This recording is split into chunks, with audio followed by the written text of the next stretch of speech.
जंगल के सन्नाटे में अगर कोई आवाज गूंजती है तो समझ लेना पंजुर्ली जाग चुका है। वो जिसकी नजर में छल बच नहीं सकता और जिसके रौद्र रूप से राक्षस भी कांपते हैं। सदियों पहले एक छोटा सा गांव था, कुंबारवाड़ी, जो पश्चिमी घाट के घने जंगलों के किनारे बसा था। यहां के लोग सीधे सादे थे, प्रकृति की पूजा करते थे और जंगल को देवता मानते थे। गांव के बुजुर्ग कहा करते थे, हमारे जंगल का रक्षक है पंजुरली, आधे वराह और आधे मानव रूप का एक दिव्य आत्मा, जिसे भगवान शिव ने स्वयं भेजा था ताकि जंगल, जानवर और इंसान में संतुलन बना रहे। पुराणों के अनुसार जब धरती पर अधर्म बढ़ने लगा और जंगलों को काटा जाने लगा, तब भगवान शिव ने अपने एक गण को वराह रूप में धरती पर भेजा। यह गण धरती के गहराइयों से प्रकट हुआ और उसे नाम मिला पंजुर्ली, जो पंजा वाला या वराह शक्ति पारी वाला माना जाता है।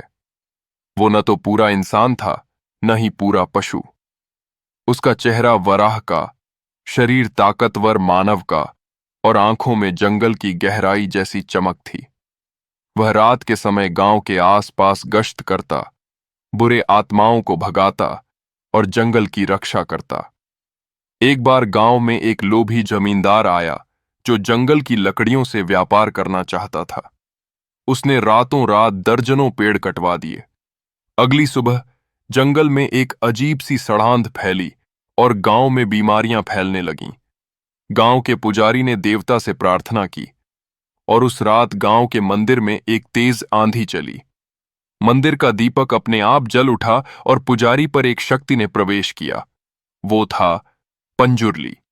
उसने पुजारी के माध्यम से संदेश दिया, जिसने जंगल का अपमान किया है वो अब पंजुर्ली के क्रोध से नहीं बच सकेगा। अगली रात जमींदार के डेरा पर कुछ हुआ जो आज भी रहस्य बना हुआ है। लोग कहते हैं उसके पूरे तंबू को किसी ने जड़ से उखाड़ फेंका, उसके आदमी भाग गए और जमींदार की चीखें जंगल में गूंजती रहीं। सुबह उसका कोई नामो निशान नहीं मिला, बस मिट्टी पर पंजों के निशान थे, बड़े और गहरे।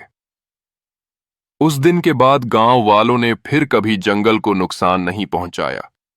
साल में एक बार पंजुर्ली देवता के लिए विशेष पूजा होती है, जिसमें पेबह देवता के मानव रूप द्वारा नृत्य किया जाता है और देवता से आशीर्वाद मांगा जाता है। आज भी अगर कोई पश्चिमी घाट के जंगलों में रात को अकेले जाए और नियत खराब हो, तो कहा जाता है कि हवा भारी हो जाती है।